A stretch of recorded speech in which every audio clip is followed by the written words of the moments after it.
Welcome back to Top Shelf Tactics. This is a show where we explore what it takes to succeed in the cannabis industry, as well as how that definition of success is changing as the industry continues to evolve. I'm your host, Michael Gu.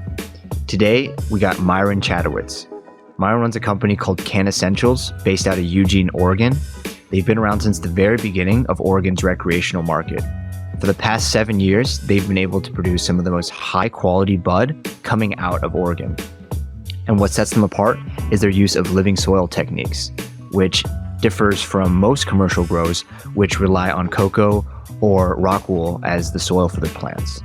And the proof is in the 16 plus awards that they've won across their different strains. So I'm excited to have him on the show. He's going to explain exactly what living soil means, the organic techniques and ingredients that goes into it, as well as how this technique has allowed him to stay cash flow positive during the tough market conditions this year in Oregon. So let's get into it.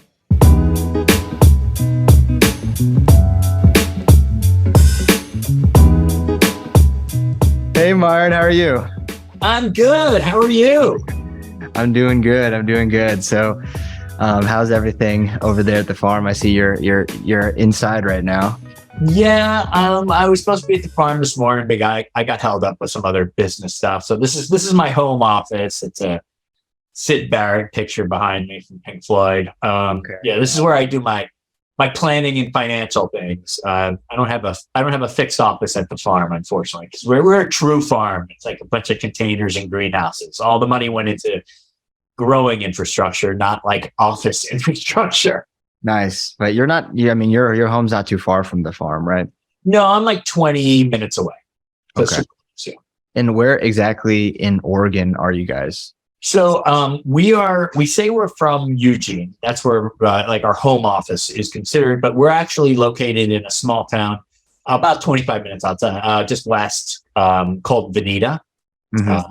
It's kind of famous because the Grateful Dead did a bunch of shows there. And then one thing that Oregon's kind of famous for in the alternative world is the Oregon Country Fair, and it's in Veneta. So okay, nice. Now, Did you attend some of those Grateful Dead shows?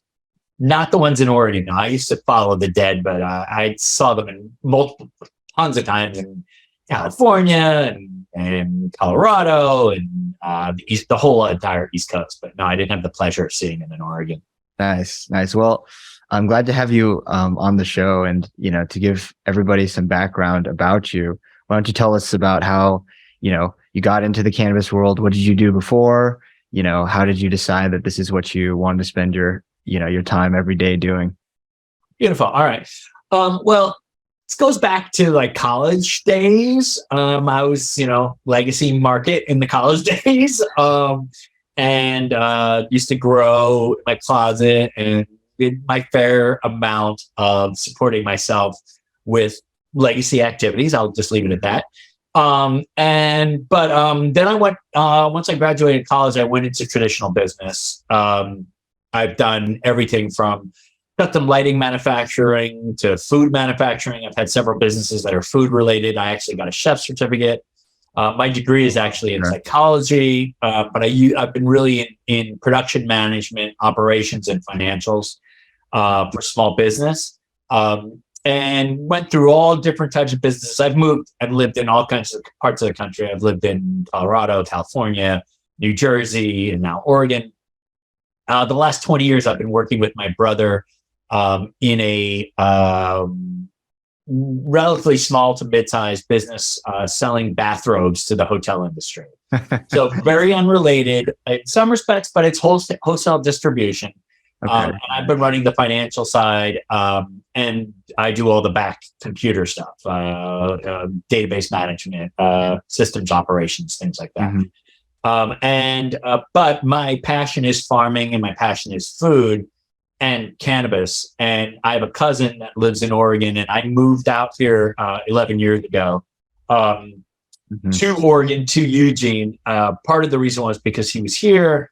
Part of the reason was my wife wanted to go back to school. Her passion is actually permaculture, and we've been wanting to get back to farming. And I wanted to get to a point where I was involved in a business that was actually helping people, providing a product I believed in, locally growing, doing things for the environment. And me and my cousin, who is 8 years my younger, have always talked about how he's got a farm. He's got 28 acres. That's where our farm is located right now. And we've been trying to figure out a way that we can work together to do farming for years and years. And so when the rec market started coming online, it hadn't gone fully rec legal yet, but it was in the works. I was talking with Shane, my cousin, and his medical grow was better than anything I could find in the stores, in the medical dispensaries. And I said, you've really got something special here. And he said, well, my dream is to do it in this really crazy, environmentally friendly way in greenhouses with living soil. It's really cutting edge, but I think it's the best way to do it. Would you like to be part of that? And I thought, yeah, this is something I'd like to do, part-time. I was doing my other business and I wanted to get out of it. So originally we had 3 partners. One partner stepped out and my small amount of part-time work became full-time and we kind of took off. He runs the grow. I run the back-end financial business side of things. We got licensed by the state in 2016. We were one of the first farms to get licensed. We were on shelves October 2000, I think it was 16 or 17, when things went rec in stores. We were on the shelves at that point, and we've been going strong since. Our secret sauce is that we are growing in very highly climate-controlled greenhouses, light assist, everything you'd find in a traditional indoor, we're putting in our greenhouse, but we have living soil beds, go into the native dirt, and we're using a combination of regenerative, Korean natural farming, and what's called Dragon by Earth medicinal pures farming, where we're not bringing in outside inputs. We're trying to fabricate everything on site or bring in raw materials as opposed to finished bottles. But at the same time, growing top shelf quality. So combining those two, and the rest is history. We've won 16 awards in the last 7 years. We're still going, and we've been riding this crazy wave since then. Nice. Yes. And for, somebody, for the audience, or those that are just experienced growing in, let's say, cocoa, how is living soil, important to you and your team, and what does that really involve? So bottom line is it's an attitude, really. It's an attitude of working with nature and not trying to control nature. We've decided, and I've decided, it's a weird way of saying it, but my personal philosophy is that trying to control nature is hubris. And there's no way, people will disagree with me, but there's no way that you can predict every single thing that a plant is getting from the soil. So don't try to control it, try to work with it. It's permaculture, it's regenerative. It's saying we're going to create an environment for the plant for it to thrive. We'll try to manipulate and control the environment as much as possible and let the plant do what it does right. So in the living soil system, we're in the same beds we've been in for 7 years. We do test them every single run. We do a lab test and we'll do micro adjustments. But when we do a micro adjustment, we're looking for a raw material, a seed, a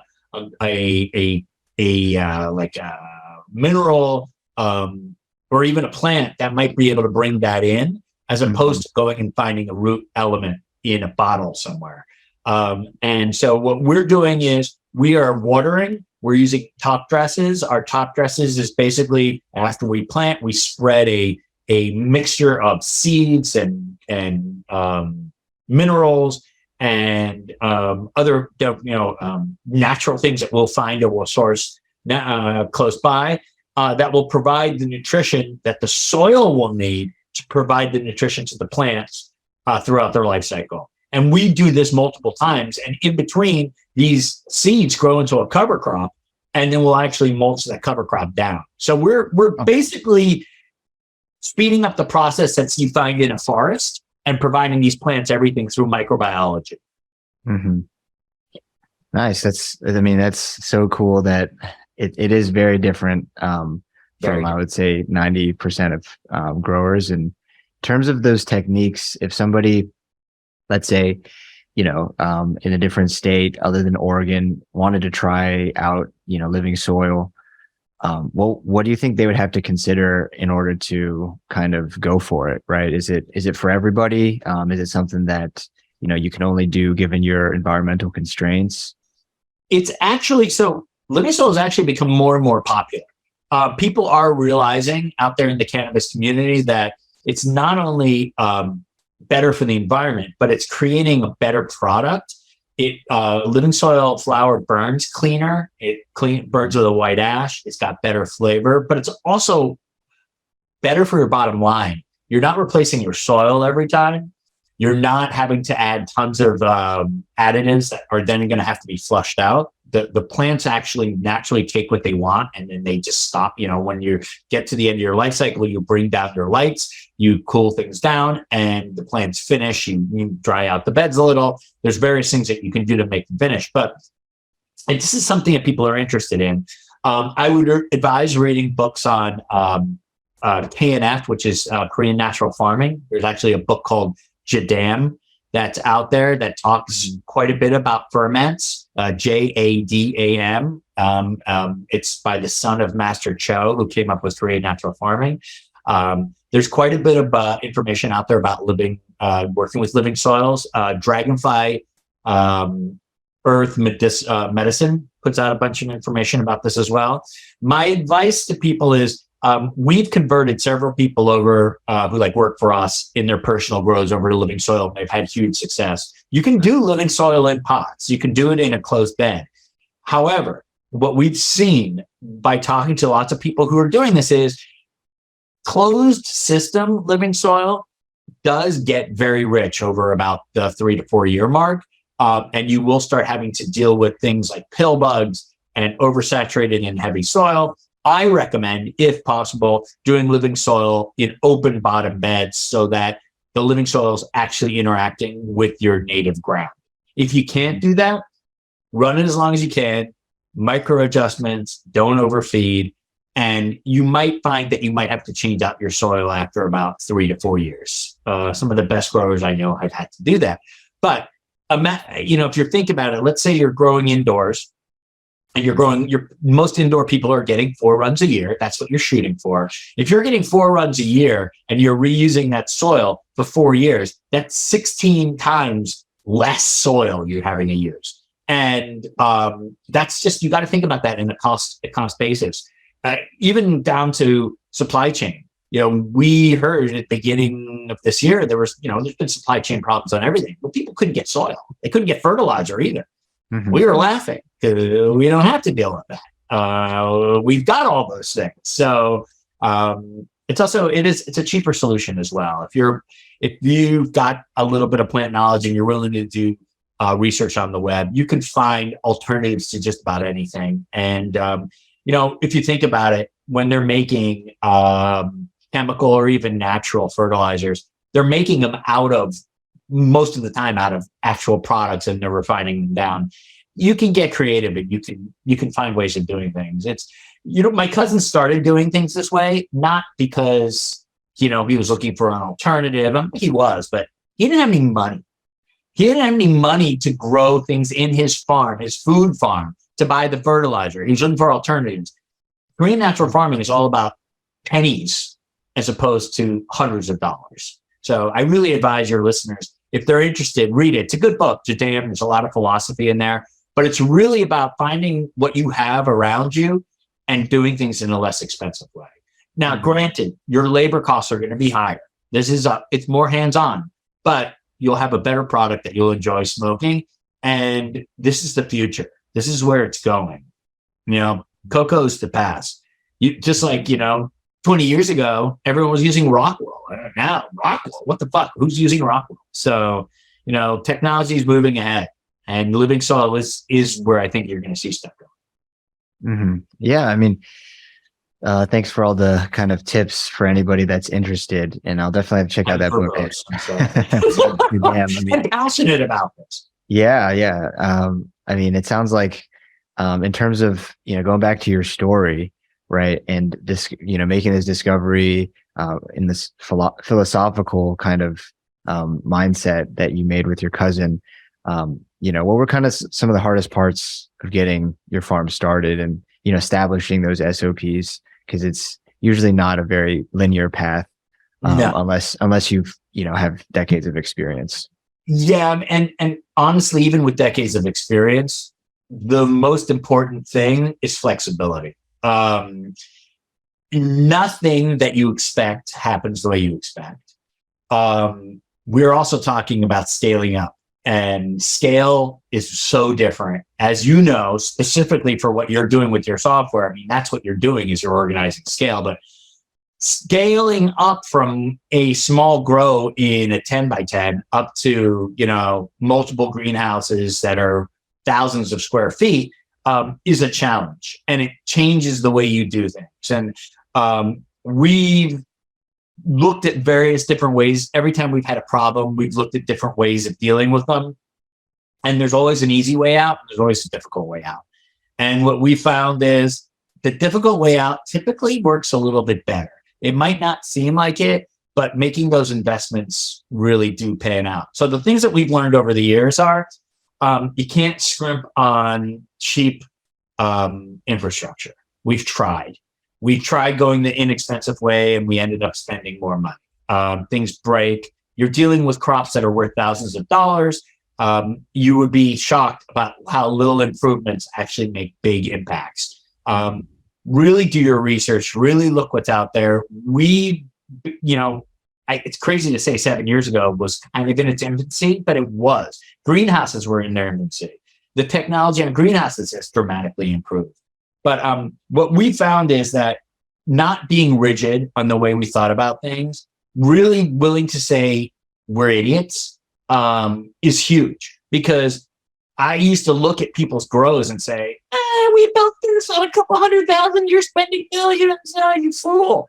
And then I'm eating my words and saying, God, I wish I had that piece of equipment. Like, wow, that would really be a game changer. Simple things like a fogger, which isn't even that much money, like it's game changers. I mean, and my advice to people is talk to as many people as you can, do as much research as you can, try things out if you can. Don't let anyone tell you this is the best thing out there. Because it really does depend on yourself. It depends on your situation. It depends on what you're doing. Everyone's doing things slightly different, but be willing to pivot.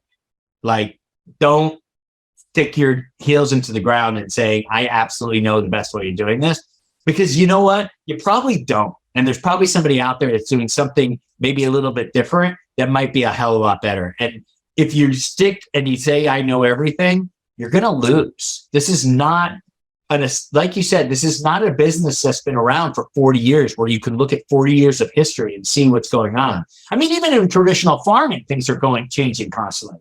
But there's a lot of things that we've learned over the years that we just, never even considered, never even thought about, or we're just flat out wrong.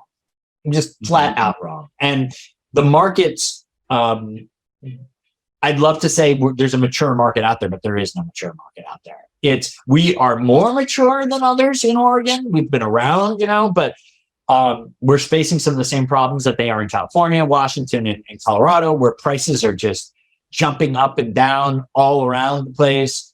Prices that we get in 2016, we didn't get in 2017. Prices we got in 2018.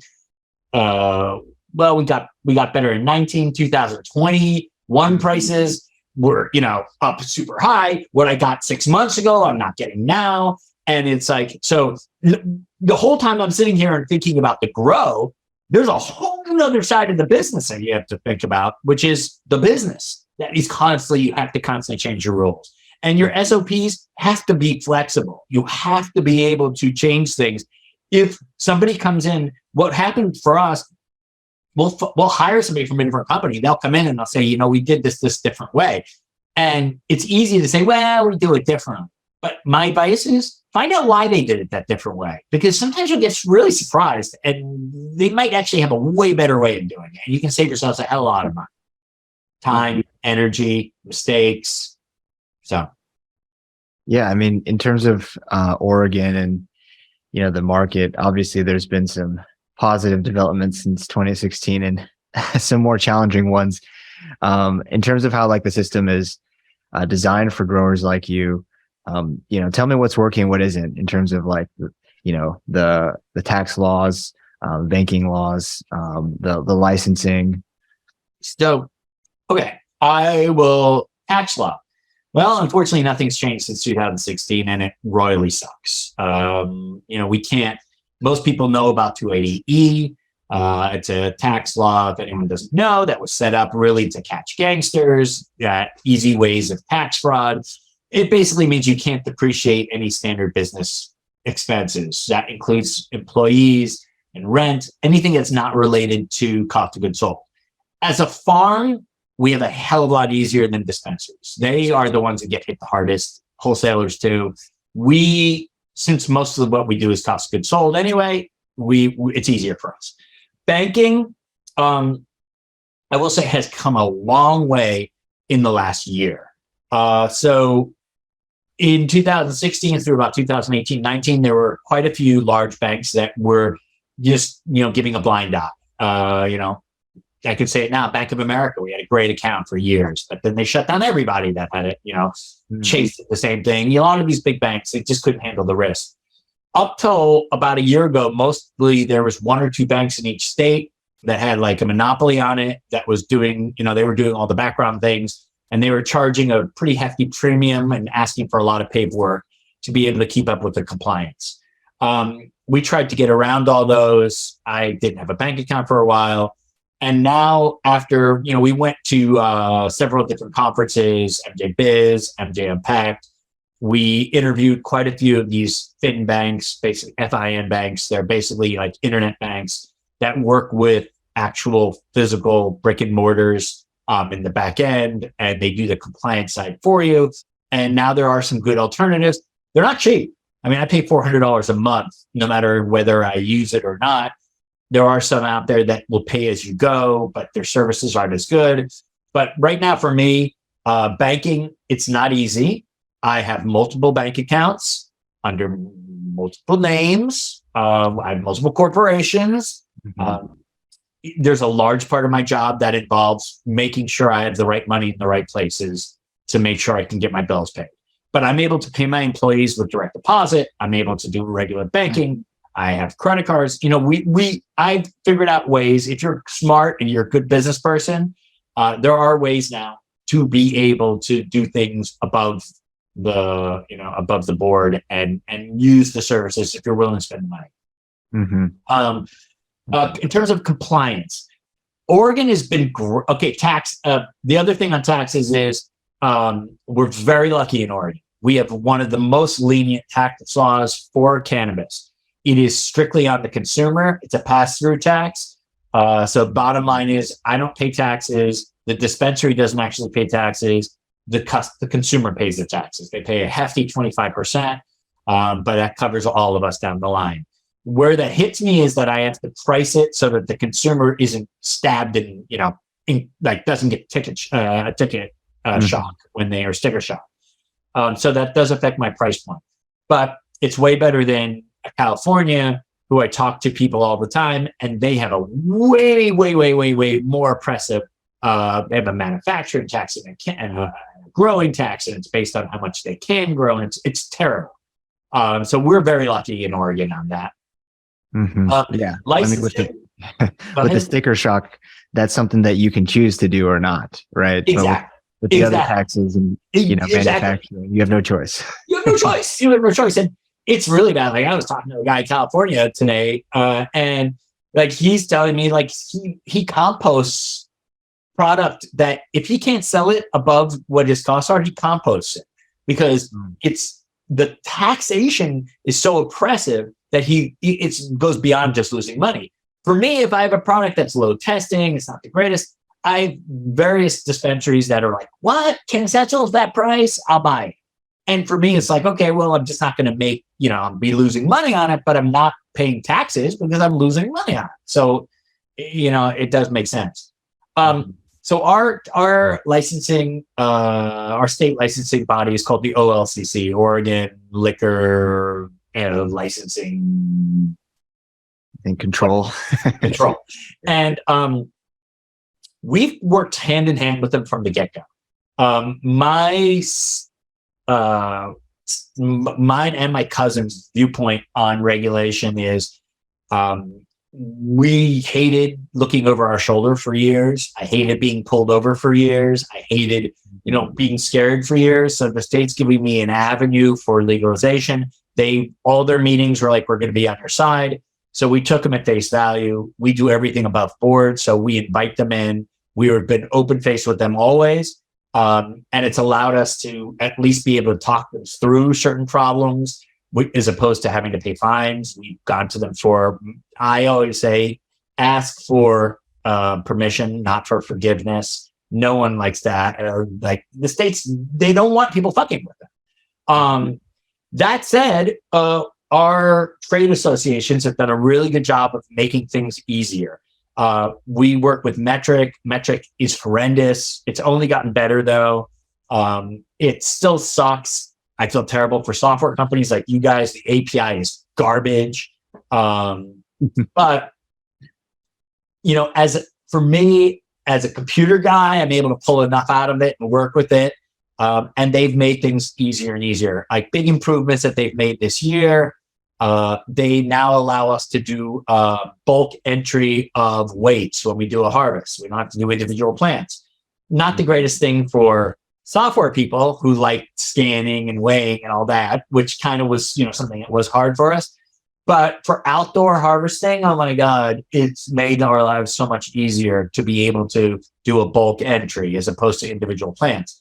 Another thing that they've added is the ability for us to actually bring seeds in from the state of Oregon, which we were not allowed to do in the past. Yeah, that didn't make any sense, actually. Oh my God, like, okay, that's a great way to destroy the market. No one could get other genetics in. So now we can get them in. It's made things a lot easier for people. There's now talk about doing batches instead of individual plant tags. And I think some states are already doing that. I'm not sure. I don't know the laws in some states. That for me, as a small grower, you're going to think I'm crazy. I don't love it. We're small. We're craft. I run, Mike, you know this, but I run these relatively, I have 5,000 square feet of flowering space. Doesn't sound like a lot. It's not a lot. I'm a craft grower. But in those 5,000 square feet, I run 2 different greenhouses, and I'm often running between 15 and 20 strains per greenhouse. So we're growing very small amounts of things. Sometimes I'll have 15, 20 plants of one strain in an entire greenhouse. That sounds like, why wouldn't you just do a batch? Well, I might have those in 2 different beds. I might even have some stuff in mixed beds. We're organic growers. That means that if something's not thriving, one thing about organics is if you have a plant that's not thriving, it's not thriving. Get rid of it. Plant something else in its place. And that's easy to do with a new plant tag. We keep spare plants just for that. We plant in beds, but I'll keep some plants in pots so that if we don't have a thriver, we'll just put that in there. It's kind of working in nature. Nature, if an oak tree drops a whole bunch of seeds, the goal is put out 10,000 seeds so that 2 make it. So that's kind of like what we do. We'll do the same thing. If I have a bed that's all white runts and 2 of the white runts dud out, you could spend it, trying to get them better and spend a whole lot of time, but it's better for me to just get rid of those. Let's say it's my second week of flowering, get rid of those and then to plant in 2 of my spritzers into that bed. Well, that gets weird with batches. And then the other thing that I've been talking to a lot of craft growers and a lot of people, especially who do phenotyping and breeding. We don't do breeding, but we phenotype. So what that means is we're popping seeds and, and determining which seeds are what. We're humans. People make mistakes. Sometimes a bed will have 20 spritzers when I plant them. And a month into flowering, 2 of those plants, they're not fucking spritzers. You're something else. They're definitely something else. Now, Metric, we can go in and we can change the strain. And in Metric's mind, in the state of Oregon's mind, I'm tracking that from seed to sale, but I've discovered an error. I've discovered a problem, and I can go in and I can change that problem so that that plant does not get sold to somebody as the wrong thing. That from my understanding, you can't do that through the API, which makes it really hard for software people. And it also, if you have batches, how can you do that? You'd have to bring 2 plants in, bring them up to maturity, and then add them to the batch. So we have a couple different organizations that are lobbying groups, and I've made it clear to them this is something they're working on. Like, if you guys do this, you need to have the ability to add this kind of thing to it. Mm-hmm. And then the lobbying things we're looking for, things that I'm hoping we'll get is, we have a really cool farm. It's a really great farm. People come and visit it. They're completely blown away. People can't even comprehend, even from me talking, the craziness that we do. I mean, you can go on my Instagram, which is Cannassentials 2.0, because we've been knocked down multiple times, and you can see the craziness that we do. Mm-hmm. And you only can experience that at the farm. So we like giving people tours. I want to be able to give the general public tours, like in winery. Oregon has made a business out of having people visit wineries and then be able to buy a small amount. I want to be able to do that, all within regulations. I want to, I'll track everything. I'll follow every rule possible, but we are very unique. We have an experience that we can be selling, and I want to be able to do that. And so the lobbying group is working on that. We have a brew industry, we have a wine industry, and we have a cannabis industry, and they're all very much entwined. And the only way we're going to teach the world how to grow correctly is to show them firsthand how to do it. It's also a way of educating the consumer away from this idea that you have to buy things that are over 30%. Like, I'm going to get the highest THC possible, and that's going to be the best product. The only way you can actually educate people is to show them the truth. And that's one way of doing it. But we can't do that right now. So that's a dream. Yeah. I mean, in terms of the experiences, I mean, I've been to Oregon and been in the farms, but also have experienced the wineries and the industry that, the experience that they provide is part of the package, right? Yeah. So either you're staying there or there's some sort of Airbnb experience. I'm curious, what exactly are the hurdles that, challenges that you're trying to, remove and lobby against the state so that you can really provide the experience you want? I mean, right now we're allowed I've gotten permission to do public tours. Nice. We can do that. We just can't sell. We're limited on the public tours. It's in my license that I do them. I have a bunch of rules that I follow. We have a limited amount of people. I have to have people monitoring people. No one can walk around the farm without me, things like that. But it would be really nice if we could, do very limited sales. I don't want lots of very limited, because we will have to pay sales tax. We'll have to do a whole bunch of things. I'll be completely honest with you. If the lobbyists had one thing to work on, get me freaking tax or banking first, because that, those are the things that affect me every day in every single thing I do. I mean, that's what we need. We need the Safe Banking Act to pass. We need to get rid of 280E, and then we obviously need to get us off of Schedule 1. I mean, getting us off Schedule 1 will get through all of it, but I can see what's doable and what's not doable. And being in this business for 7 years, I don't in any way foresee nationwide legalization happening anytime soon. I can't bank a business on it, but I can really push for obvious things like banking, so people don't have to drive around with cash. And I have my salespeople driving around with cash, thousands of dollars of cash. I have multiple safes. I have to deal with cash on a daily basis. Cash sucks.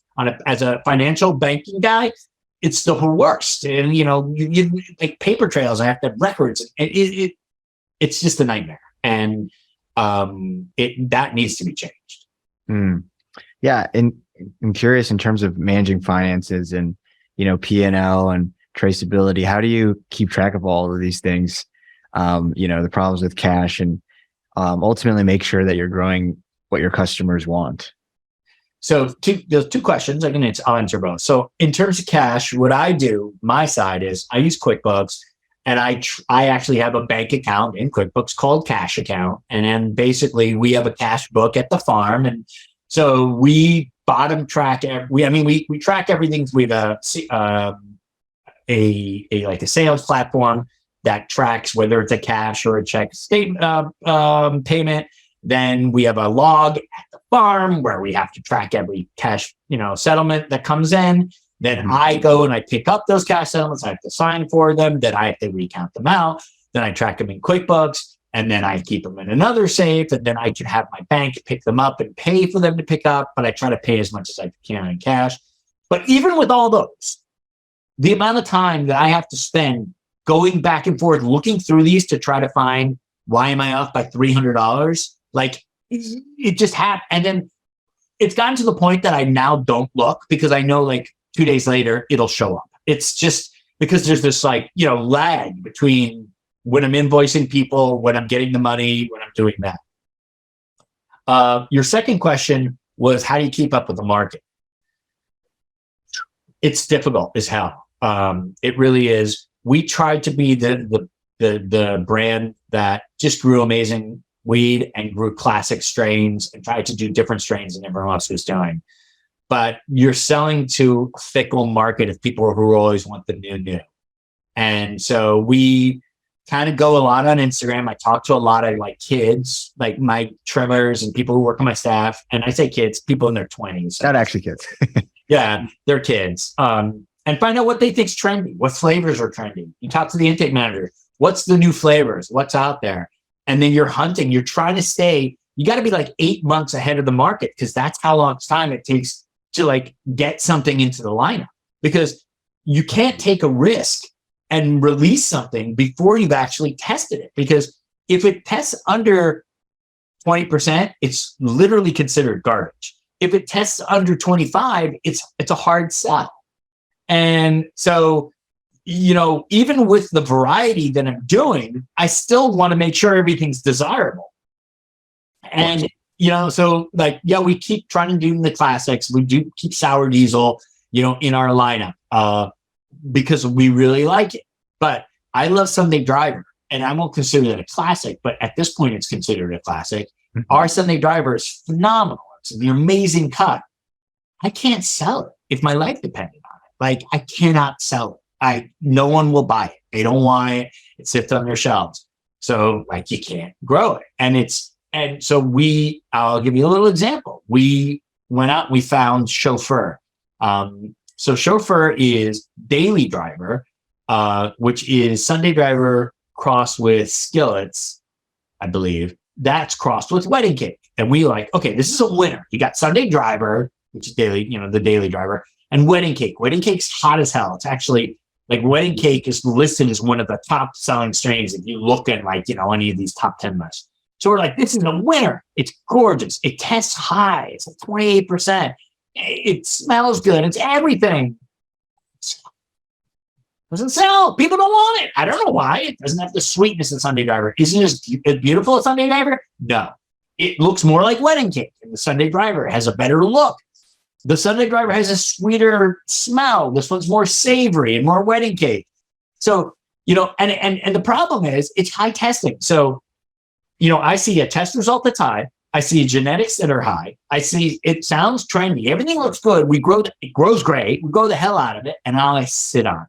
And I'm just sitting on this great high testing flower that just is not going anywhere. Mm. So, wow. It's you do everything you possibly can. You try to cover every single base you possibly can, and you still can't nail it every single time. Mm-hmm. So you got to go back to the other classics, Sour Diesel. Yeah, I mean, you get lucky sometimes. Things that sound amazing end up being amazing. But then you see some things that sound amazing and taste amazing, and you're sure about, end up testing horrendously, and then you're stuck with it. What do you do? It's 16% flour that literally doesn't get you that high. You end up having to sell it to somebody at really below cost, and they'll do it as a budget, and somebody gets a deal. Mm-hmm. I mean, it's very difficult to respond to the marketees, and even as an established grower, for someone just trying to start out, what do you recommend in terms of initial strains and the volume? Is it I've heard 5 to start, 2 to 3 hybrids, maybe an indica dominant, a sativa dominant, You know, how often should these growers be looking to the market to determine their strains and volume? So my advice, this is a little insider advice, grow sativas. Okay. And that's coming from a sales advice. Any grower will be like, are you fucking kidding me? That's like the hardest thing you can possibly do. And that's why I'm saying, because people smoke sativas. People want sativas. People don't grow enough sativas because they take longer, they're finickier, they don't churn as well. They sell a hell of a lot easier. Indicas everyone grows because they're really quick and they're really easy to grow. So that would be my advice. I come from the world of variety is always better. It's easier to sell variety because you don't have that much of one thing. If you can build in the beginning, if you can build some like really good relationships with some stores, they'll be happy if you've got quality. And my biggest piece of advice is if you don't know how to grow quality, don't bother, because well, okay, let me take that back. If you've got millions of dollars, because I know some of your people do, if you've got millions of dollars and you're going to race to the bottom against Altria, and you're going to race to the bottom against, Coca-Cola, Corona, you're going to race to the bottom against, Altria would be, that's Marlboro, Philip Morris's. You're going to race to the bottom against, Johnson and Johnson. You're going to, you got to remember that these are the biggest industries in the country that are going to be hitting as soon as things go nationwide, and they're going to be hitting this with all their resources and their infrastructure, and you're never going to be cheaper than them. Will you get bought by them? Okay, so let's just think about that. I'm Altria. I have Marlboro. I know how to grow, dry, cure, package, retail, distribute, and sell in a regulated industry better than anyone in the world. You're going to tell me that you're going to be able to, they're going to want your brand? Why? Why would they ever do that? Now, I might be completely wrong, but I try to be reasonable. So my thing is do something different, do something better. If you want to race it and try to do it as long as you can, great. If you want to come up with something unique genetics, that they might want to buy you for the genetics. I get it. But I don't know if trying to be the cheapest is an avenue that's actually going to get you anywhere. My thing is grow quality, grow unique, get a name for yourself, and then hopefully that works. Now, you might want to just say to Myron, what the fuck does he know? He's just a small grower in Oregon. I don't know. What do I know? I'm just a small grower in Oregon. But we've been around for 7 years and we've won all these awards, and we're not going anywhere. Am I making money hand over fist? No, I'm not making money hand over fist. I'm barely making it, but I'm still going, and I've got cash flow that's positive, and I've got a crew that I'm paying their bills. It's a tough market. Cost cutting is important. You can't just spend as much money as possible. If you've got a recipe, I know people who've got really good recipes for growing inexpensive weed, and they're putting out a great product at an inexpensive price. And that, there is room. There are small cigarette companies. There are small pharmaceutical companies. There are small of all of those. But you got to have some reason for it. You got to have there's got to be something that makes you different, something that makes you better. Mm-hmm. If you're going to go out there for strains, yeah, I'd stay away from indicas. I'd stick to as many sativas as you possibly can. I'd go for a bit of a variety. Mm-hmm. And I would try to get together with some breeders and get something unique. Biggest mistake you could possibly make is going out and buying clones from the big clone guy that's selling clones to everyone, because it seems like you're doing a good deal, but a lot of people have been put out of business in Oregon because there was one major clone manufacturer, clone distributor, and they were selling the same clones to everyone, and everyone had the same strains. And when things got crunched down, they got screwed because everyone was selling the same strains. And then, I'm not going to mention any names, but then what did this clone distributor do? Sellers selling their own flower. So now you're not only competing against Joe Schmo, you're competing against them. Mm-hmm. So it's a tough one. Mm-hmm. Yeah. And I know that that's one of the reasons ultimately people become vertically integrated completely. Yeah. Right? And not just stay cultivation, but, I know there's an argument by a lot of people that eventually the market will just, there will just be the people that just do clone well and people that just do flowering well. Right. But of course, like your argument states, there's going to be the people, the craft growers that are going to stay in their lane and continue to grow and reach as high quality as possible. And, what I really love about what you guys, even your claim to fame is really how many awards you have and, how much your buyers love your product. And I think that, that's definitely more than just looking at the bottom line. So, I appreciate your time today, Myron. Not just because of sharing your experiences. It's been definitely a tough year in Oregon cannabis in general. But I know everyone's excited about these new markets, potential federal changes, safe banking. And I appreciate you sharing your knowledge today with the audience. Is there any last thing you want to say, or one thing I usually do ask is who should I have on next on the show? Is there anybody you'd like to hear about their experiences? I think you should actually. I know it's kind of, I think it would be kind of cool to have a breeder that's like gone the legalization route that is going that way, and the people like Archive, which have stores and are breeding, they're doing a really good job. Dynasty Genetics, same thing. These are both Oregon companies. There's people who are in other states as well. That is the next generation. These breeders are the backbone of what we're up to. They're creating the next generation of stuff out there. They're really putting their creativity on the line, and I think they're really important, super important. I personally think vertical integration is the death of this economy, but that's just me. You can't pivot an entire 5-tier organization as fast as you can pivot a regular one. There's some guys who are writing articles about this right now. Yeah. That the people who are the most hurting are the ones who are vertical, because they can't juggle that many balls. Very hard. Yeah. I can barely juggle the balls I have. Yeah. I mean, I've worked with people that are vertically integrated, and, to hear from your stories about being able to be so flexible, I think is actually something they would admire. Yeah, but yeah. Well, anyway, I'll leave the link to your Instagram and definitely, put some of that B-roll of your farm over this, but I appreciate you, Myron. And, thanks for sharing. Thanks for having me on. I really appreciate it. Cool. Take care. You too.